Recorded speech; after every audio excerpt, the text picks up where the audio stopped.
હાલો નમસ્કાર, હું હિતેન કુમાર. ગુજરાતી સિનેમામાં દાયકાઓથી ખૂબ મહેનત કરીને ખૂબ સુંદર ફિલ્મો આપતો રહ્યો છું, પણ એક વાત વિશે આજે વાત કરવી છે.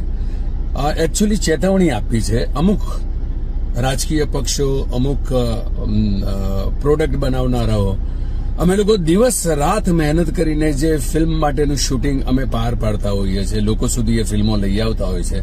હમણાં થોડો વખતથી એક ટ્રેન્ડ દેખાઈ રહ્યો છે કે નવા નવા રાજકીય પક્ષ હોય કે બીજા કોઈ પણ પ્રોડક્ટ પોતાની જાહેર ખબર માટે એ રેડી સીનની અંદર છેડછાડ કરીને સીનનો વપરાશ કરવામાં આવે છે, જુદી રીતે એડિટ કરીને, જુદી રીતે ડબિંગ કરાવીને.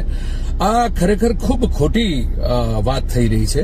એની સામે કલાકાર, નિર્માતાઓ, સર્જકોએ ભેગા થઈને વિરોધ કરવાની જરૂર છે ને હમણાં છેલ્લા 2 દિવસથી બધા સંગઠિત થઈ રહ્યા છે. ગુજરાત પોલીસના ક્રાઇમ વિભાગને અમારી બધા તરફથી વિનંતી છે કે આવી જે કાર્યવાહીની સામે અમે ફરિયાદ કરી રહ્યા છે એની સામે કડક પગલાં લેવામાં આવે, જેથી અમારા ખૂબ મહેનતથી કોઈ જુદા કારણસર કરેલા સીન્સ, અમારા એ ખૂબ મોટા ખર્ચા અને દિવસ રાતની મહેનત પછી કરેલા એ ભાગોને એ લોકો પોતાના સ્વાર્થના કારણે પોતાના કાર્યો માટે ન વાપરે અને લોકોને ગેરમાર્ગે ના દોરે. Thank you so much. જાણીતા કલાકાર હોય કે જાણીતા સર્જકોએ જીવન આખું આપ્યું હોય છે પોતાના એ સર્જનો માટે. એનો ઉપયોગ, એમનો લાભ ખાટવા માટે ન થાય એના માટે અમારા સહકાર માટે તમે હંમેશા ઉભા રહેશો એવી અમને ખાતરી છે.